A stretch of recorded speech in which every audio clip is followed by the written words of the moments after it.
Hello, everyone. This is Adam Meister, the Bitcoin Meister, the Disrupt Meister. Welcome to the to this week in Bitcoin. I'm just climbing all around, going crazy. I don't know even what show it is. Today is April the 16th, 2021. Strong hand, long-term thinking.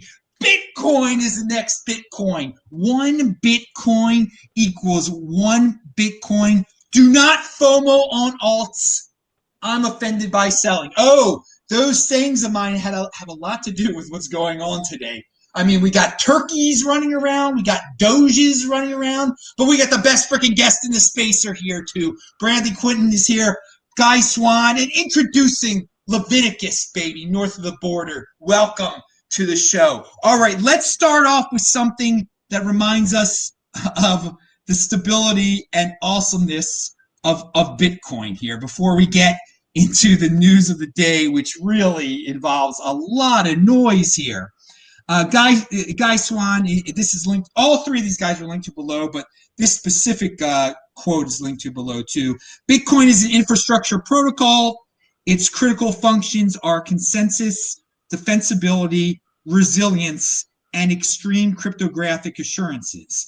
It's bedrock for an entirely new monetary system. It's not a toy, like an NFT or something, or an app. I've not seen one altcoin that uses this mental framing. Of course you haven't, because they're all altcoin flavors of the month. They're not a... I love how you phrase that there, okay? Bitcoin is the next Bitcoin. One Bitcoin equals one Bitcoin. It's beyond all these other things, okay? But we live in a wacky world. People can buy whatever they want to. People get caught up in these altcoin tribes when famous people mention their altcoin, they go crazy. And so what we're seeing right now reminds me, by the way, everyone, of the spring of 2017. We had an altcoin pump then. Bcash was leading the way. There was all this Bcash FUD. Now it's a little different this time. Who is paying 30 cents for Dogecoin? I mean, this is a legitimate question. Who in their right mind is paying 30 cents for Dogecoin? Bunch of gamblers. Well, yeah, and so who said that? Who said that? Guy Swan said that? Guy Swan said that. So Guy, what's going on? What's going on today with the state of the? Is this what mainstream adoption is going to look like? What mass adopt is this the beginning of mass adoption? Just a bunch of people gambling on quote unquote crypto? No, this is just an extension of the whole penny stocks thing. And I've said this like a bunch of different ways, but like the general idea is that there is an astronomical knowledge gap between the mindset of the legacy system, the kind of mindset and culture coming out of the back end of a long-term debt cycle where everybody is a deeply consumerist, chase the fiat gains, loaning out to like taking out loans to buy your own stock sort of mentality. I mean, we come from such a misallocated and imbalanced financial system, and that culture is just bleeding over into the I'm going to print my own token today market. And that doesn't like, you don't just like turn that off. It's not like a light switch, right? It takes years and years and years of understanding, of maturity, of changing your time preference, of thinking differently about your future and how you invest to rid that from the market. And every time we get a flood of new people, again, we got a whole nother few years where we have to rid them of bad habits. And Bitcoin is going to do that. Like that's the process, but it's a messy, it is a long process. And the first thing that people do is they take their casino mentality from the legacy monetary system and financial, crapshoot that we're in, and they just paste it right on to crypto, and they just come here and they just buy the next big thing. I mean, Doge is just going to dump again. Like, this isn't the first time it's happened. It's just bigger. It's happened like, God, this happened like 7 or 8 times in Dogecoin. Like, this is kind of a regular occurrence. You know, people will get wrecked and it'll bleed back into Bitcoin. And then you'll have a whole new era or a whole new generation of people who got burned and hate looking back on all the stupid penny stock crypto tokens that they bought. I mean, Dogecoin, I said it in a tweet, is that it's the fact that that is the one that is like in the heat of the moment, the prime time token right now, or altcoin, is kind of hilarious because it's the most do nothing explicit joke of a coin out there. You know, it is Dogecoin. It is Dogecoin. You know, like, it's not a smart contract platform. It's not Uniswap, like make a return, stake for liquidity governance contracts BS. It just is just Dogecoin. So I don't know. It just seems like business as usual. It's just another phase, another cycle. Well, I think this time we're getting some. The whole GameStop mentality has clearly entered this corner of the space. I do want to point out that you can't buy Dogecoin on Coinbase, so you can't blame Coinbase on this one. Coinbase has obviously been in the news. There are actually Bitcoiners who are gambling their Bitcoin on this. It's a gamble. I know of a Bitcoiner who has been on this show before. I'm not going to reveal who he is. Who told me he had Dogecoin because he wants to get more Bitcoin. Okay, so there are. Let's not all, you know, we can put it on the 80%ers of the world, but so many people get tempted by this gambling thing, this GameStop mentality. We're definitely living in an inflationary world where you just can't keep your money in the bank and get returns. So people do wild things, but they really don't have to do wild things if they truly understand Bitcoin. All right, Brandon, your take on the current events. Yeah, so first a confession. Maybe 4 months ago or something, whenever Elon started talking about Dogecoin, I opened up an old Exodus wallet with some dust there, and I just YOLO'd it all into Dogecoin and like 5x my money in 24 hours and then converted it all to Bitcoin. I highly don't recommend it, but you know, it was a late night YOLO. It was fun. Okay, what's happened with Dogecoin? A couple things. One, I think John Oliver sums it up the best when he said, what's going on here? Well, everything you don't understand about money combined with everything you don't understand about computers. And so that was his quote about Bitcoin. And how I interpret that is that even if you're a well-intentioned person, you're going to struggle to find the difference between Doge and Bitcoin when you're brand new. And so I think there's some people tangled up there. They genuinely don't get it. I think that's a smaller percentage. And then I think probably the 80% of people messing with Dogecoin, it's just a symptom of loose money, right? This is NFTs, this is Doge, this is GameStop.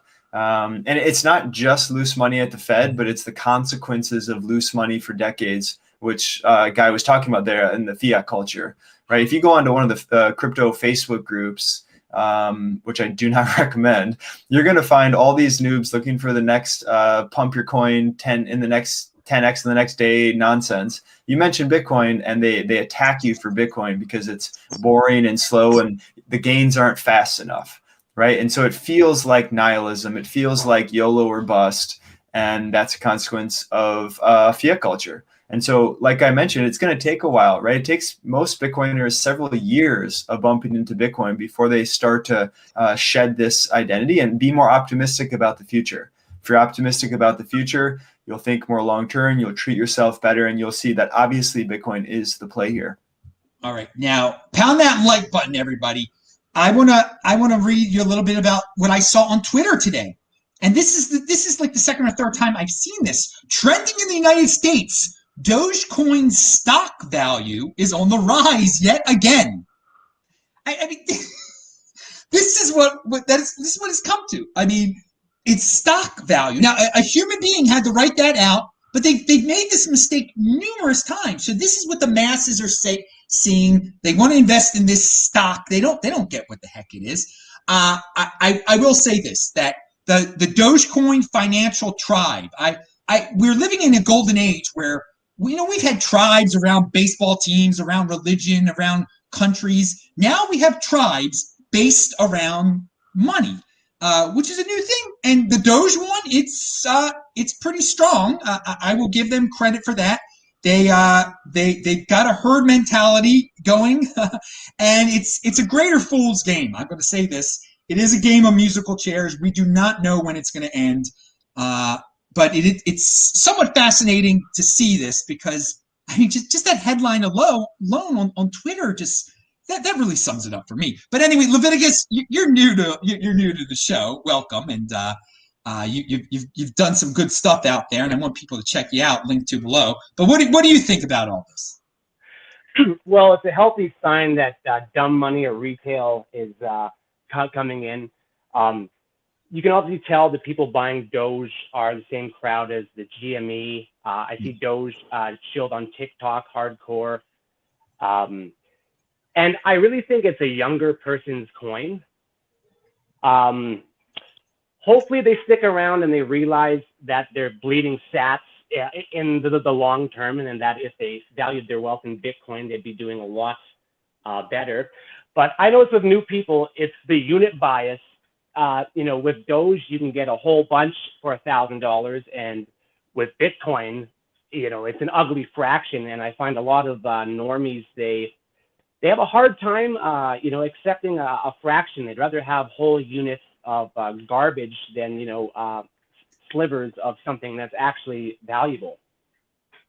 Yeah, it's this, and this has been the case for so long, the unit bias. But you bring up a really good point about the TikTokers, and these kids born after the year 2000, and that's who's on TikTok.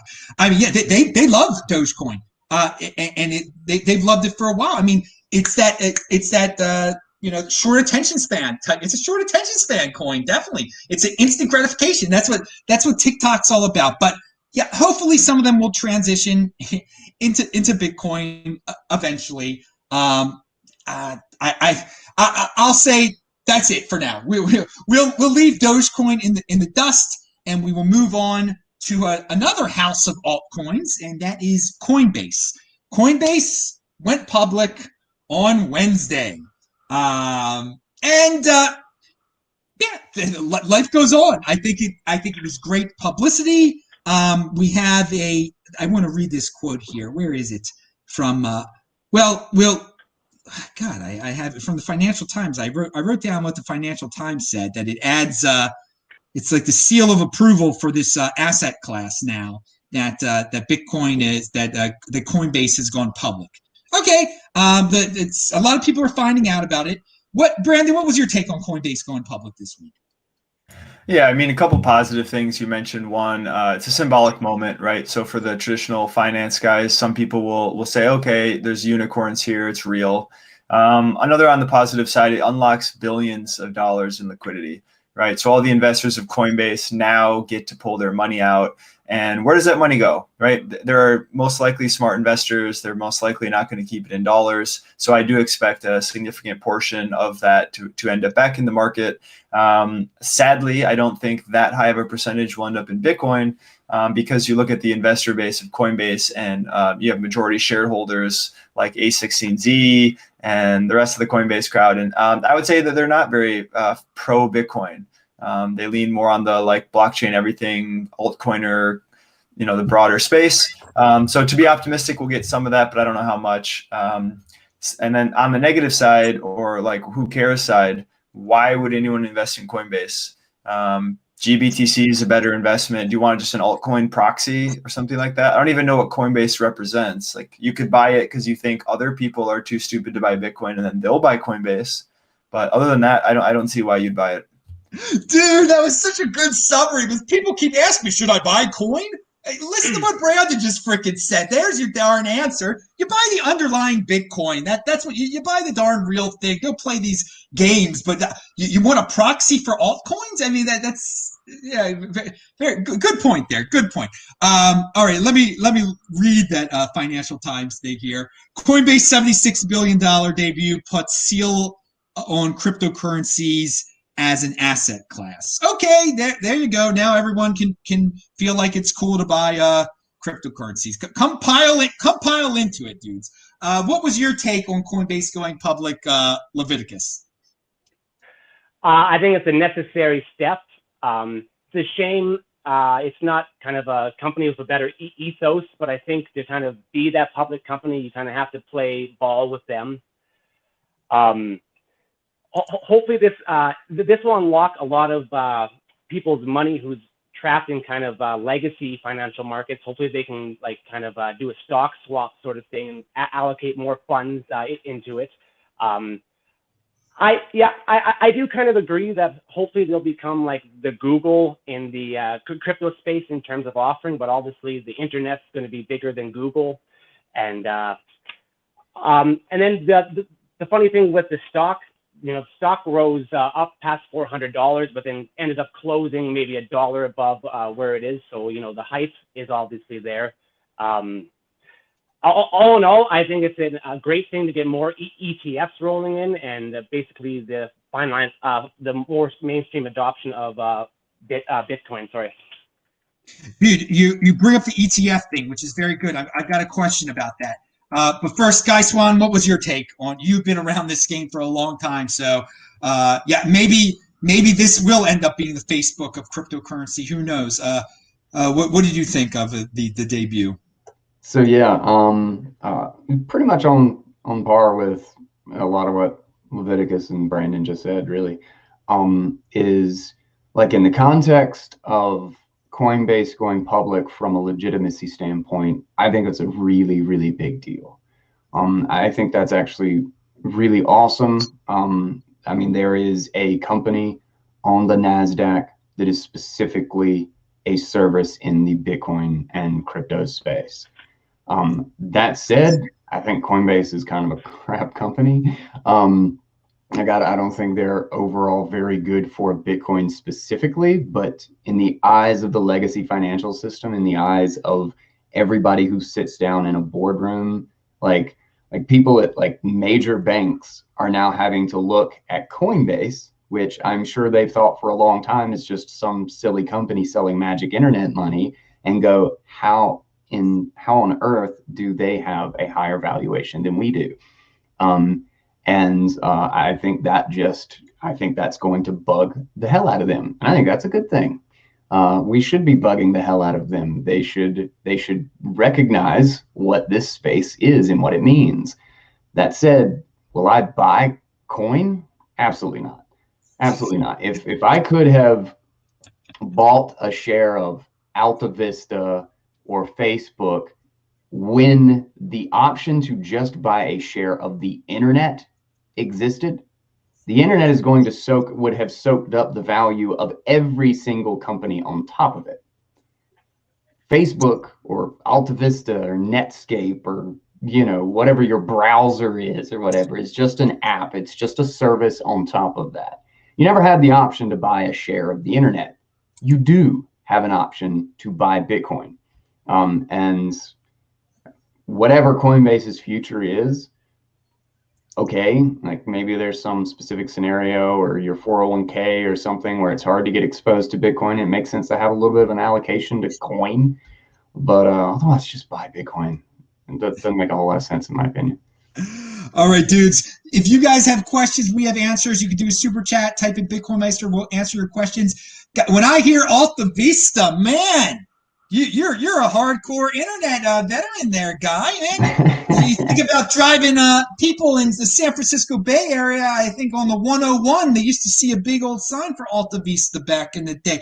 All right, well let's keep it on. Let's keep it on stocks and all this nonsense. Not the underlying Bitcoin. Let's talk about the ETF.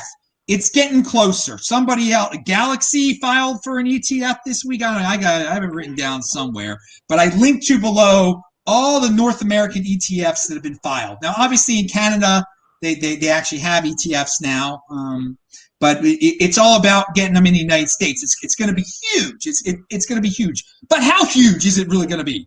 Will it be bigger than Coinbase going public? Guy Swan. Once an ETF is approved. Sorry. Bigger than Coinbase? Yeah, well, the first approval of of a United States-based ETF, will that be bigger than Coinbase? Well, Yeah, probably. See, I don't know. Like I see it in like the Bitcoin space as like nobody's really going to care all that much, but in the legacy space, I kind of think that will be a big deal. I think that probably will be a little bit more in your face than Coinbase, just specifically. I mean, you look at what happened in Canada with their Bitcoin ETF. It's only like a month or a couple months old or something, and they broke records. Like that ETF broke, I think, 3 records during that in this short period of time that it's been live in Canada. It had the highest amount of volume and participation of any ETF launch ever in the first 24 hours. And then in the first week, I think that was the span, it did more volume than like all the other, like, I can't remember if it was like the top 3. I don't know. It just did some stupid comparative, like many multiples of volume of just all the other ETFs on the market. I mean, it just flattened everything else. It was just like the Bitcoin ETF was the only ETF that was doing anything when you looked at it from a comparative standpoint. I can't remember exactly the details of the records, but you know, we could probably see something like that in the US too. Like it might launch and get a hell of a lot of attention really, really quick. And you know, a lot of institutions that are looking to get exposed and don't really have a great way to, and don't want to be holding their own keys, ETF would be a great option. So I think it'd be a big deal. It's a bigger deal than Coinbase when it happens. It can bring a lot of money into the space, which is always interesting. Leviticus, you're actually up in Canada, so you've experienced the Canadian ETF, or you're around it, I guess. But what's your take on when the United States finally approves one? Will it be bigger than Coinbase? Well, the Canadian one just passed $1 billion. So, and I do think it's safe to say that once an American one gets going, and I do think it could pass the valuation of Coinbase. Also, I was just reading that Van Eck, Corp, they just released a Bitcoin company ETF. So it has like MicroStrategy, BlackRock, and kind of just some other companies for those wanting Bitcoin exposure. I was also reading that there's about 8 in queue for a process, to be approved by the SEC. I'm kind of surprised that Canada is beating America on this. Recently, I know they offer, you can actually buy an ETF for the downside of Bitcoin in Canada as well. I'm not sure if you can just sell shorts on the other one, but I was reading that you can be involved both upwards and downwards in terms of price volatility. I really hope the ETFs pass Coinbase and kind of put it to shame, but I'm quite surprised that the Coinbase valuation already. Well, I will say this. One thing that you put out there, it is crazy that Canada did it before America. Rarely does Canada beat America to the punch, but hey, that's what happened. All right, Brandon, we'll let you sum up your thoughts on ETFs. Yeah, so I think getting this approved this year is a no-brainer, no matter how you look at it, right? The market's begging for it based on valuations we've seen in MicroStrategy, GBTC, mining stocks, right? So there is a demand here. Now, the SEC had complaints of why, or I guess reasons why they declined previous ETF applications. And I think all of those have been addressed very well in the last 3 years or so. And so the market's demanding it. People are going out and investing in imperfect vehicles. And so if they don't approve it, I think it would be considered a highly political decision rather than a logically consistent decision. And so I assume we'll get it passed this year. I think what's interesting is like, okay, how much demand is there for this, right? Because in the last few years, with no ETF, people have had to get creative. And so people have built things like GBTC, they built NYDIG, and there's all these other ways to get exposure. There's good custody options now. You can call Fidelity if you're an institution and get exposure. And so I think a lot of the tip of the spear already has exposure, but I think what an ETF will do is we'll kind of like bring it down market a little bit and give less sophisticated investors a chance. And I think that's powerful. There's a lot of capital in the US, and I think people are waking up and starting to evaluate their finances more. So I think it's very positive. In the back of my mind, though, I always wonder how much of the supply will be concentrated in a vehicle like this. And so, yes, ETF will make number go up, but at what cost, right? Like, are we going to sacrifice future security risk because so much supply is there? And I just don't like that trend. And so I'm okay without an ETF. But yeah, sure, it'll be good for number go up. You bring up if it doesn't get approved, it's political. God, why does it even need? I mean, it's so sad we live in this world where we need the stamp of approval of every of all these bureaucratic agencies to make innovation go live. It's a shame. And speaking, I want to go into politics here, and because politics is clearly tied into inflation. But oddly enough, the mainstream media, when they're talking about the Fed, they're not worried about inflation. Here's an article from CNBC from the 13th. The Fed is overwhelmingly white and male and must change, study says. Yeah, okay, that's what we should be worried about right now. The racial makeup of the Fed is what the 80%ers are worried about.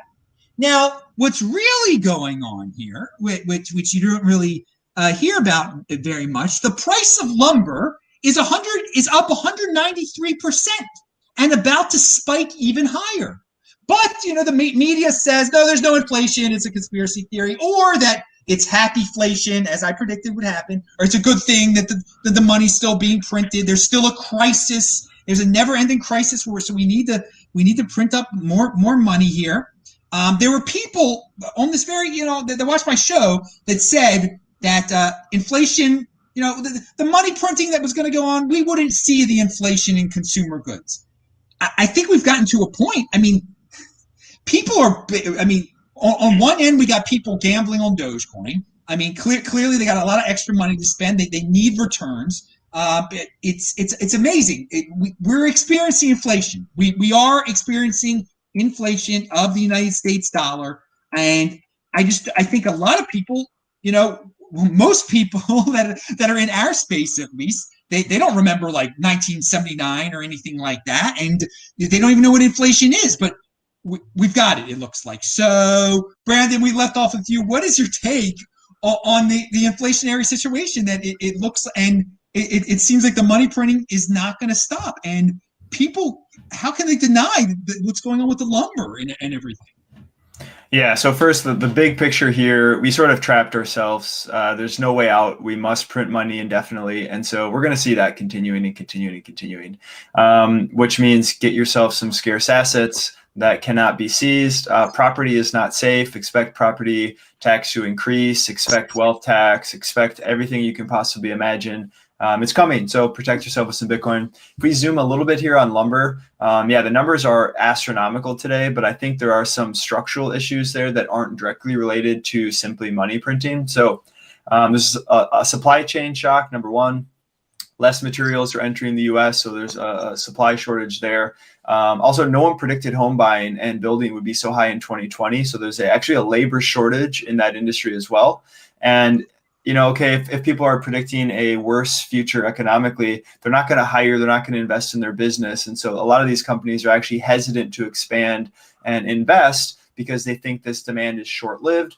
I understand that position. And now what we're seeing is this rebound demand. Everyone thinks they're wealthy. And so you add all that up and it's very clear why prices are out of control. And so I guess I'm less hesitant to call the price of lumber number as like the leading indicator of inflation, but I think that it is real. It's just a lot less than what we're seeing now. And I think it will continue. And I think they will brand inflation as a good thing. And I think that is going to be really frustrating to watch. Yeah, a lot of people think they're rich now because of the money printing. I got to say, we've growing up, everybody wanted to be a millionaire. And I say on this show, it takes 17 Bitcoin to be a millionaire, whatever it is today. And that's a great goal, but it's not the same anymore. I mean, you got to be a 2 millionaire. I mean, it's like $2 million is the new $1 million already. So, but still, it's good if you're aiming, value your wealth in Bitcoin. Be happy if you got your 17 Bitcoin. But hey, 34 Bitcoin is better than 17. So, Guy, what's your take on inflation, happyflation, whatever you want to call it? Well, it's inevitable. It lands in capital goods first. Like the factors of production get hit with price increases prior to things lower down the totem. So like consumer prices are typically the very last hit when you're looking at like kind of a wave of inflation.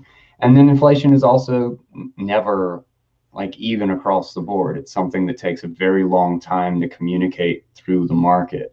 Information moves slowly. It moves trade by trade by trade in the market. So when you have a huge flood of additional money printing, of additional debt, of stimulus and everything, it gets concentrated in areas. And I'm not 100% sure how I feel. I haven't really investigated it a lot. I've read some articles and I hear like the comments about like Brandon was talking about like with the supply shock. I'm a little reluctant to, like, a supply shock is actually what happens in the case of inflation. Like if like that is something that happens when you have the money start to fall away, is supply chains start failing. So I don't know enough detail to say one way or the other, whether or not one is where the cause and effect is, whether it's reverse or whether it's because of the supply chain shock or vice versa. But I think this is kind of an expected result of the monetary situation that we are in. We're seeing pretty similar, though not at all to the degree. Lumber is definitely at the top, and I'm in the process of trying to do a lot of work on the house and the basement. So I know exactly how much that price has changed. The price of OSB is almost comical for being such crap wood. But food is largely doing the same thing. Like we're seeing 10 to 15%, like producers and suppliers are sending out emails. I saw some thread of a whole bunch of people like restaurant owners and things talking about and listing out like, yep, this is 10% on this type of product, 13% on chocolates, on blah, blah, blah. And it's just down the board. And I think we'll just continue to see a lot of this. A lot of people are like, oh, it's just a bubble and it's just timing and all this stuff. But I think it's just rocky movements on the way up. So. Well, I question, I forgot to ask Brandon, but I asked you, is the government and the money printers, or whatever you want to call them, are they going to be able to pull off this comfortable dystopia? Are people going to complain? Because you are noticing the price of beef is going up. Food, you mentioned the supermarket. It is true. But people seem to be content. They've got they're locked down. They've got their TVs. They got things delivered to them. Will the people notice inflation, Guy Swan? Well, are they are they that dumbed down now? Are they 80%ers? Just, I mean, a lot of people say there's going to be a revolution. So I think they're satisfied with their big screen TVs. But the thing is it can't last. Like this is because basically we've had so much direct stimulus and subsidy that things have remained comfortable in the short term. But these very things that have allowed us to remain comfortable will be the things that cause everything to get worse later. Like at the end of the day, we're producing less and we have more money. And that's not a good combination, particularly if unemployment is literally competing with low value jobs, which it is right now. There's a story about somebody who had gotten their restaurant opened back up, like their business, and they've been on PPP loans and the IG, whatever acronym they got for the other one, set up for a while. And then they were so excited and they were happy to tell all of their employees that we can go back to work and everything. And everybody was mad at her. Everybody was angry because they were going to get a decrease in the amount of money coming in if they went back to work. And she was just like, I'm just flabbergasted that I'm competing with doing nothing for my ability to pay my workers. And that does not last. You know, back in like the Weimar Republic, when you read like something like When Money Dies, one of the things that really kicked it off and the early indicators was that everybody and their cousin were jumping into like stocks and investing, and prices were going up all over the place. And for a brief kind of euphoric period, everybody thought they were getting rich. Everybody thought they were just making money and things were getting better. And it was just before everything got absolutely awful. And I think this is kind of a calm before the storm, to be honest.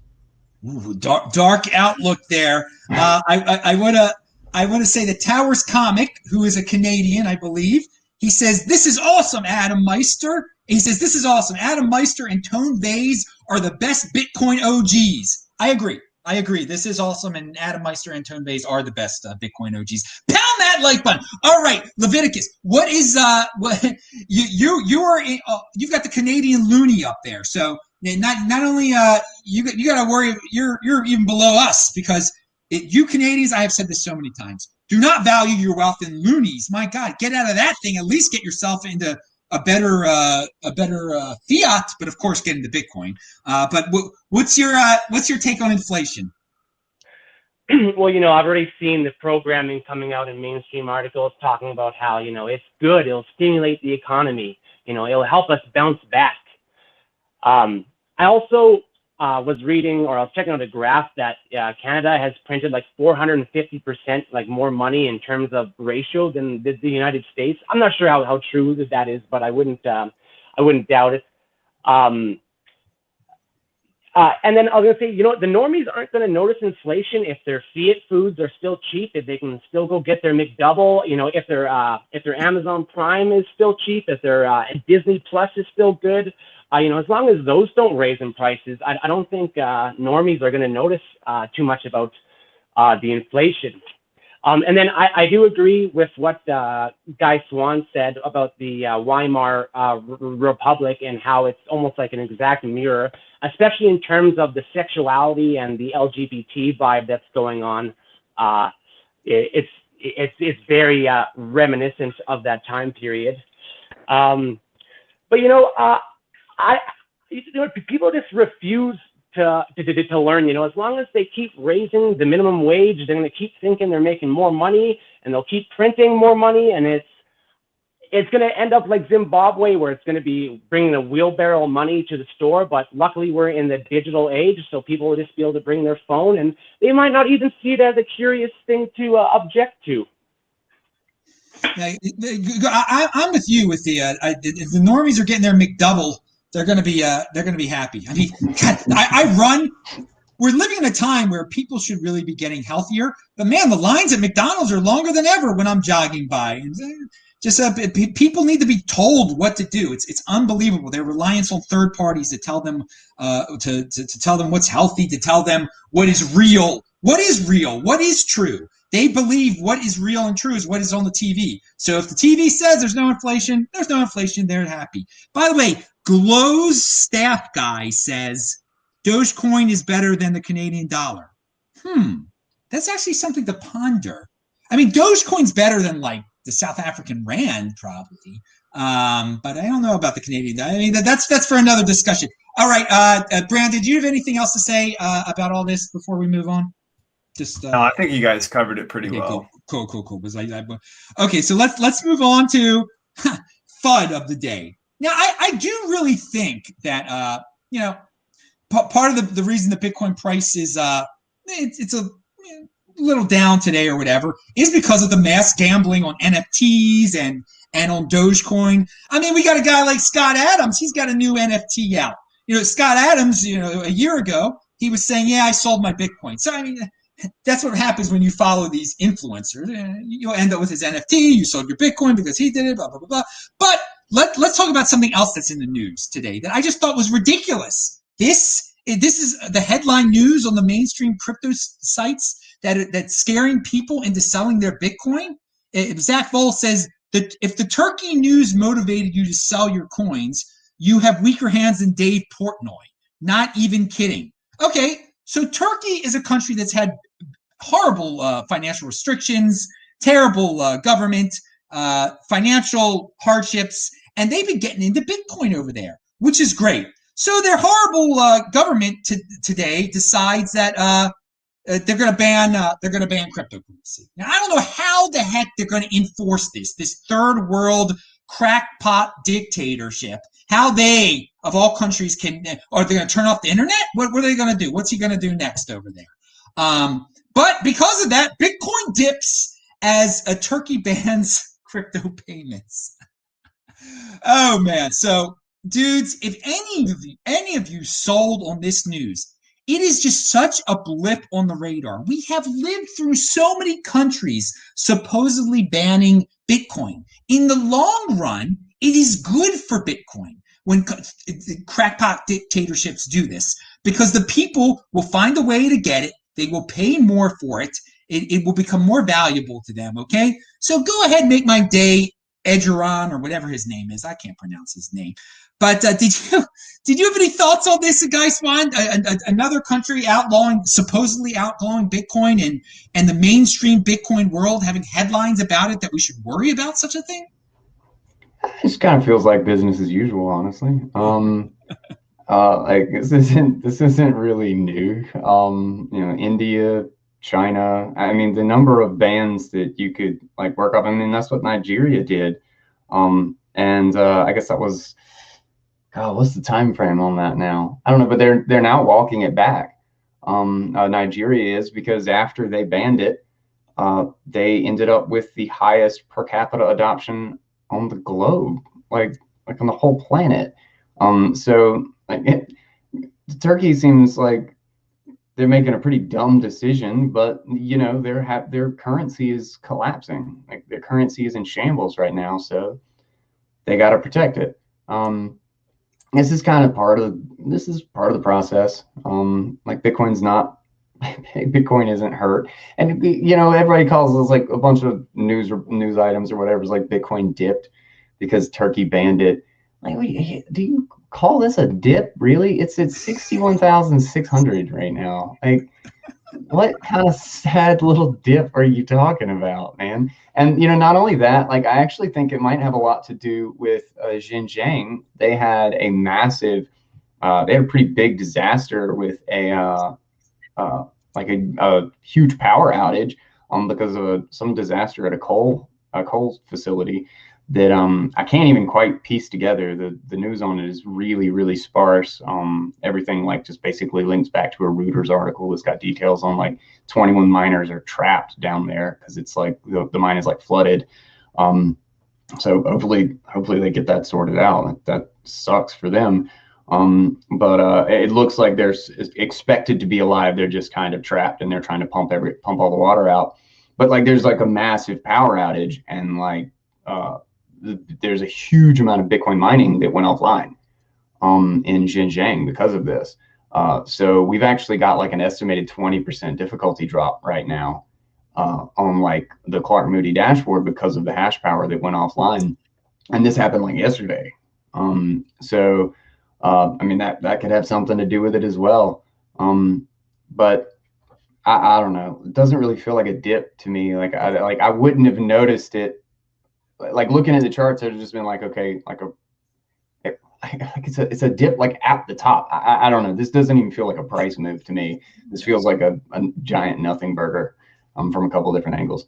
Yeah, people have become spoiled. They're already used to being in the 60K realm. So if it goes from 64 to 61, oh my God, it's hard. The end of the world. Must be Turkey. Must find an excuse. Come on, dudes. It just, I mean, at the beginning of the year, it just entered above 20,000s for the first time. I mean, in the 30,000 realm. I mean, I would have called this a dip if it had broken down below the trend and like hit it like 40,000 again.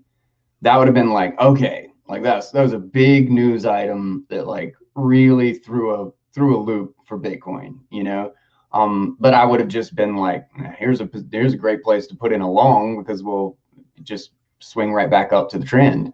But it's not even like we're still, the candle hasn't even closed above the previous all-time high that we just broke through. Like it barely even slowed. It's sitting at the top. Like if you just zoom out a little bit, it's not even there. We're just sitting at an all-time high, basically. So I don't know. It just, yeah, I mean, we just the other day it was an all-time high. People forget. People have such short-term memories. They don't remember. We should be happy. It's great. But people want to talk about dogs and turkeys and this and that. And the all right, Brandon, your take on Turkey and the price drop, and yeah, we've been here before, haven't we?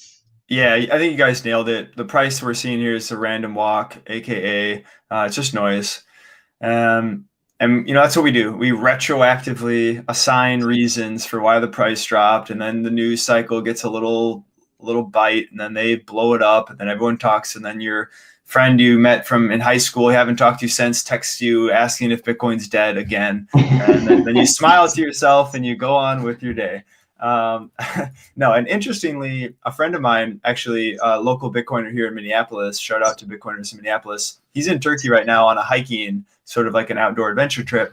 And he's sending us messages every day, especially with the news. And there's Bitcoin signs everywhere. The people accept it. It is so entrenched. It is so emergent in Turkey, I'm sure, because of their issues with their currency. And so I think whatever the state is going to do here is going to be too little, too late. And it reminds me of the paradox of nation states in Bitcoin, which is if the nation state attempts to destroy their competition, they highlight the very need for Bitcoin in the first place. And yet the longer they wait, the stronger Bitcoin becomes. And so damned if you do, damned if you don't. I personally think we're at the point of no return. I don't think the world could get organized enough to do any real damage to Bitcoin. Individual nation states will lash out. Individual people will be hurt, etc. But in the long arc of history here, I think Bitcoin has already clinched wherever it's going to go. Brandon reminds us he's in the Twin City area. My, oh my, you've got some rough weeks ahead of you possibly up there with all the current events. Talking about what people believe to be truth. I mean, they hear one thing on the TV, they go out into the streets. I mean, it's unbelievable. Anyway, okay, so that's for another show, I guess. I do want to say. Do you mind if I interject real quick? I wanted to say something because Car Camp had tweeted something that was like, it made something Brandon said just like sparked it. Is he said, I don't think the world will get organized enough to properly attack against like Bitcoin. And Car Campant from the Timeline Earth podcast, used to be Fadcast, had a really great tweet the other day. And it was that the idea is that governments cannot organize properly against Bitcoin because of the very organizational, like the consensus problem that Bitcoin solves. Bitcoin has solved the Byzantine generals problem. So in an adversarial situation, we can define and we can come to consensus on what the truth is still. Governments explicitly cannot do that because they don't have a solution to the Byzantine generals problem. They cannot organize, they cannot coordinate well enough against Bitcoin to have a unified front, because no matter what they're going to do, somebody's going to defect, somebody's going to fail, somebody's going to be too incompetent to do their part, and they will not be able to settle on a single truth among all of the political and all of their adversaries. So the very nature of Bitcoin in solving the Byzantine generals problem and their lack of a solution will be why Bitcoin inevitably wins. And I just thought that was like really poetic, and that came into my mind when Brandon said that. And one quick thing to add there, the Sun Tzu quote, right? If you wait by the river long enough, the body of your enemies float by. Yeah. And Bitcoin's built to go in turtle mode and defend itself. So even if there was this really well-coordinated attack, which I think is unlikely, it doesn't kill Bitcoin. Bitcoin just hibernates for a second. It has the ability to stop and restart again. And there's millions and millions of people who have already assigned value to this thing. We have personal values that are imbued into Bitcoin, or I should say implemented in Bitcoin is the implementation of these values. And so attacking it does nothing. The soul of Bitcoin will persist in whatever form it needs to. And so, and that's good for humanity, right? Yeah. Just like the dollar actually going down in value globally is actually good for individuals. It's bad for the US empire, but the middle class worker would be way better off without global reserve currency. Yeah. Best freaking guest in the space, dude. I love all these quotes you guys are pulling out there. I do want to say another thing that I've been people have been asking me lately. A few people, they're like, "Is this the top? Is this the top?" No, dudes, come on. We're in one of those awesome post-halving years here. This is 64,000 or whatever it got to the other day. No, that's not the top, dudes. I mean, first of all, to surpass the value of silver, it's got to get to 74,582. All right. It's going to surpass the value of silver market cap wise during this cycle. Okay, people. So every little thing, be it Turkey or altcoin flavors of the month, people get scared. They haven't lived through. They have such weak hands. They got to come up with these stories in their minds. Why? Oh, it must be over now. No, dude, man, this party's just begun. All right, let's let's take it back to Leviticus here. What did you have any thoughts on Turkey and what we've been talking about? I think the other two gentlemen covered it pretty well. I will add one little personal thought, though, is hopefully with the banning, as ubiquitous as Bitcoin is in Turkey, hopefully they'll pass Nigeria in terms of adoption rate as when it was made illegal. That seems to be the reaction. Yeah, that would be a great reaction. So every single time another country makes it illegal, the people of that country have a higher adoption rate than the previous country that made it illegal. So maybe they'll learn their lesson. That's a good. I do hope that happens. All right, let's move on to we'll go to Guy Swan, Tech Talk here. Guy, give us a Taproot update. Yeah, so I haven't really worked through all the details of what's going on with Luke Dasher and then Core. Like, apparently the disagreement over the activation method, just the activation method, not whether or not we should activate, for Taproot, has resulted in Luke releasing his own BIP8 client. Which is kind of like a, quote unquote, user activated soft fork client, like it's a Flag Day client.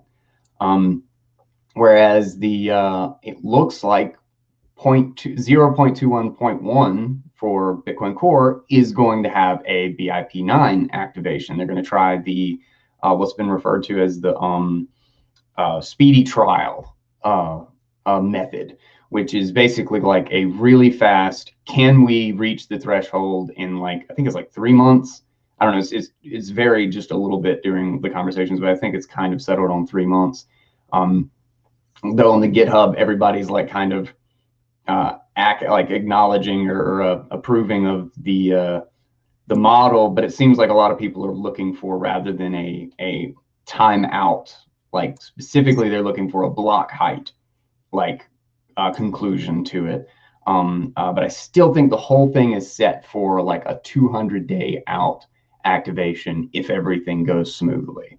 I kind of think Luke's BIP8 client, because there's an activation method that looks like it's very near on the horizon from Core, the BIP8 client will kind of be a nothing burger. It's just it'll fizzle. I don't feel any need to, if I thought Taproot might not get activated, or this was going to take years and years and years, I would probably download the BIP8 client. But it just doesn't seem it seems like an unnecessary risk, and there's nobody to quote unquote force this on here. There's no reason to really push. Everybody wants this, we're not in a battle here. So it seems like just kind of unnecessary complication. So I'll probably just wait for the BIP9 client. But again, I haven't really sorted through all the details. I've just been kind of rushing to get the major overview in the last day. And this is crazy recent news. I think it was like yesterday, Luke dropped this. But one way or the other, it looks like we're going to get Taproot. We'll see how it unfolds. All right. Any cool Lightning stuff you want to share on your tech corner here? Everything in Lightning is cool. I'm probably going to be paying the guy who does my lawn in over Lightning pretty soon. Been using it a ton. Still, I got a couple of notifications of people sending me like I think it's like 93 sats and 23 sats. A couple people are streaming the podcast right now, and they're paying me sats per minute. And I don't know, I just use it like crazy. It's awesome. Moon Wallet is one that I've recently started exploring more, MUUN. And it's pretty awesome that they have that Bitcoin and it's non-custodial, but Bitcoin and Lightning transactions basically happen together. It's all like completely behind the scenes.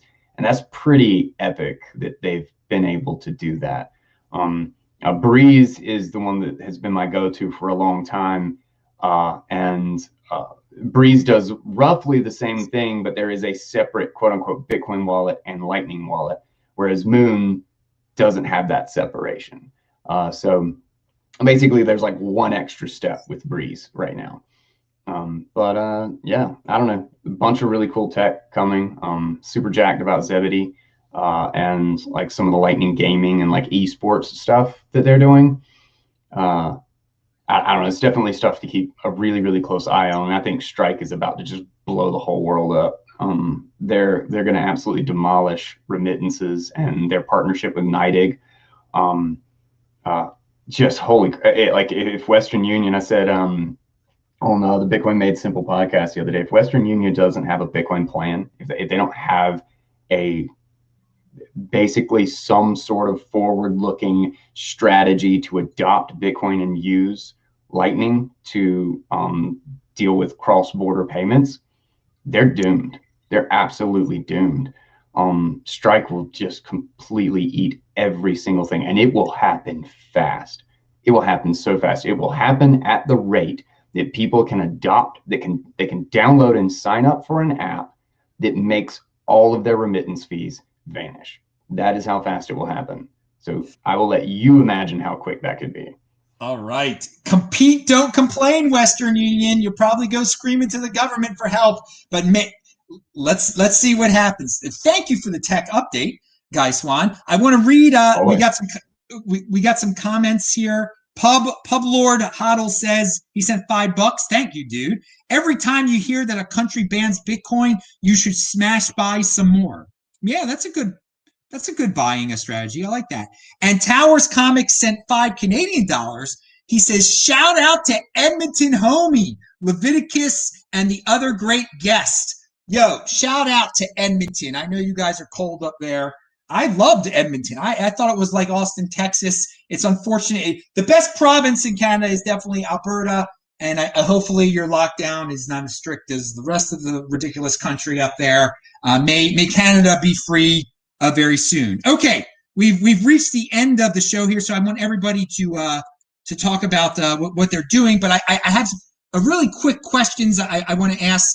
We'll go around real quick here. These two things I want to know. Where is it here? Oh yeah. Will you guys? Okay, each one of you answer these questions. Will you guys be in Miami for the event? And do you think 2022 will be an off year like 2018 was? Because 2021 is clearly, it's a maddening year here in terms of all sorts of money flowing into I mean, there are definitely altcoin bubbles, NFT bubbles, all sorts of bubbles. And that could create a reaction that would be perhaps bad for Bitcoin and the space as a whole in 2022. So there are a lot of people that think we're not going to have a normal cycle again, where we have an off year after a great year. So we'll start with Leviticus here. Will you be at the Miami event on the Bitcoin Magazine event? And do you think 2022 will be an off year? At the moment, I will not be attending, and believe me, it really keeps me up at night. Just doing the homework with the logistics of doing international travel, they really make it not fun. That being said, though, if something changes last minute, I have no problem buying $1,000 ticket and coming in late. In terms of, sorry, what was the second question? Next year, will 2022 be an off year? Will that be a down year? I don't think it's going to be as explosive as 2021. Obviously 2021 lines up with the 21 lines up the 21 million supply cap. It really is just a golden year for Bitcoin. I don't think it'll go down too much or go in too much of a bear market, but I don't think it'll be as explosive as it is right now. Okay. Well, I do want to say one thing. Yeah, Canadians coming down here, it's terrible because to get back to Canada, you got to quarantine for 2 weeks just to travel to the United States. I mean, we're the same freaking people. We're the same. There's no difference between us. It's so ridiculous. These borders. You have to book a government-approved hotel, and they're only in major cities from when you return. Like, they make it really difficult. Yeah, well, and I think BTC Benny is actually going to do this, and this man has a family. It's just unbelievable. Okay, Brandon, will you be at the Miami event? And do you think that 2022 will be a bear year resembling 2018? Yeah, Miami's a no-brainer. I think that place we're going to burn the whole city down. All these Bitcoiners are fired up. Very few conferences, prices going, laser eyes, everyone's bullish, and we're just entrenching ourselves even more. And we want to see each other. And so I think Miami is going to be a very exciting time. Leviticus, I hope you find a way. What they're making you guys do is nonsense. Same with the UK. I don't know why they're trying to do that. They're trying to stop the Bitcoiners from having fun. That's got to be it. 2022, is it going to be an off year? I don't know. I go back and forth on super cycle. Or are we going to just play the same playbook again? I think everyone's thinking we're going to have the same playbook, standard big drop. And so that might lead us to not doing that. But what I'll say confidently is that I think in no time in 2021 will the price be below $60,000 per Bitcoin. And so I'd be loading up right now without any fear of a bottom at that price. You mean in 2022, you don't think you will ever see 60,000? Sorry, yes, that's right. Next year. We'll never go below 60K in 2022. And very important. We'll crash back down to 100, right? There you go. I have said that I think it can crash back down to 60, worst case scenario. But we're on the same wavelength there, I guess. But hey, think long term, guys. I mentioned 2022. There's years after 2022. You got to get the 4-year cycle in your head, people. 2024 having. Pound that like button. All right, Guy Swan, will you be in Miami? And your take on 2022? Absolutely, yes. I will be at Miami. In fact, it's not like 100% confirmed right now, but I think I'm actually going to be on stage, and I'm super excited about it. But as far as 2022. By the way, if anybody is not going to Bitcoin 2021 to Miami, you guys are missing out. Like, I'm absolutely stoked. Like, Brandon Swan is going to have like a whole freaking room, right?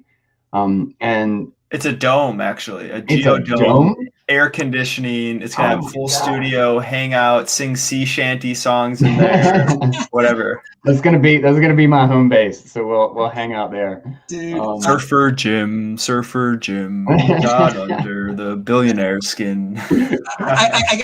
Guys, it's just unbelievable. I have said on this, it's not hyperbole. This will be the best Bitcoin event of all freaking time. Dude, it's massive. Have you heard about how many people are going? Like, I don't even know. Like, how do you even organize that? It's insane. It's insane. Part of it is people fighting back against all the ridiculous rules that governments like Canada are. People are. This is going to be their first in-person event. People have a lot to get out of their system here. It is going to be all, we're going to be hugging each other, kissing each other on the cheeks. I don't care. It's going to be awesome. It is going to be nothing wrong with that. Nothing wrong with that. It's been vilified for a year now. You can't touch people, can't do this, that. And it'll be mostly men too. Who cares? I'm going to kiss another man. It doesn't matter. That's how I want to get back That's how excited I am to be free. And Miami is free. But continue. Guy Swan, 2022. I've taken it too far. So on the 2022 front, I think 2022 is going to be kind of a mixed bag. I don't think it'll look like 2018. I don't think it will repeat. The cycle will repeat itself so severely as it has in the past. I think there's a very, very strong base. I mean, just what we've watched in the last like 2 months since we've, gone up to 60,000 and then quote unquote crashed. Like the stability that we've seen in this price range between like 52 and 60 has been really surprising. Like you look back in 2017, the dips were really profound. Like if it didn't dip all the way from 60 to 30, that's kind of an anomaly. And I think we've just got an incredibly strong base, and Bitcoin is going to be really scarce come 2022. Like that new inflow of a baseline, and particularly if we see a subsequent crash in the quote unquote crypto market, which I expect, everything crashes at once, crypto floods into Bitcoin when everybody gets scared. So I think the bigger that the crypto casino gets, the harder the floor will be on Bitcoin, because they will rush back to Bitcoin. But at the exact same time, like with all that said, that I don't think the cycle is going to be as severe. I really wish it was. I honestly, I really like my bear markets. Like we get the most done. People leave us alone. And like we can really build out the strong base. I think we would be healthier if we had a really messy one. If we had a 2014 or 15, in fact, I think that would be better. But will we get lucky? I don't know. Fingers crossed. Bad bear market. You talk about a certain stability we have this year as opposed to 2017. We got the Michael Saylors of the world doing these mega buys, these big, companies putting it into their treasury. We had nothing like that in 2017, backstopping all of this. Nothing at all. So that's part of the reason it can stay around 60,000 or whatever, that people are crying about 60 already. People are spoiled in this space. Yeah. Pound that like button. All right, let's get everybody's final thoughts. Anything they want to promote, things that they're doing. We'll start with the new guy, Leviticus. You can find me at Alien Financial on most social platforms, and if I'm not on one, send me a DM, and I'll gladly sign up. Final thoughts. First, I want to thank Adam for having me on the show, and then second, actually, I would recommend reading the Unabomber's Manifesto. I really like his take on leftism, and it's a really well written document, and that's all from me. Thanks. Well, because he had genius level intelligence. That there's no doubt about it. And it's weird. Apparently some of the things he predicted are sort of coming true or whatever. Okay, that's your take on it. Very, very interesting take there, Leviticus. Let's go to Guy Swan. Your final words. Yep. Check out Bitcoin Audible. I'm always producing content, podcasts, audiobooks. Layered Money by Nick Bhatia. Actually, we just released that audiobook not too long ago, and it's so good. I've been recommending it like crazy recently.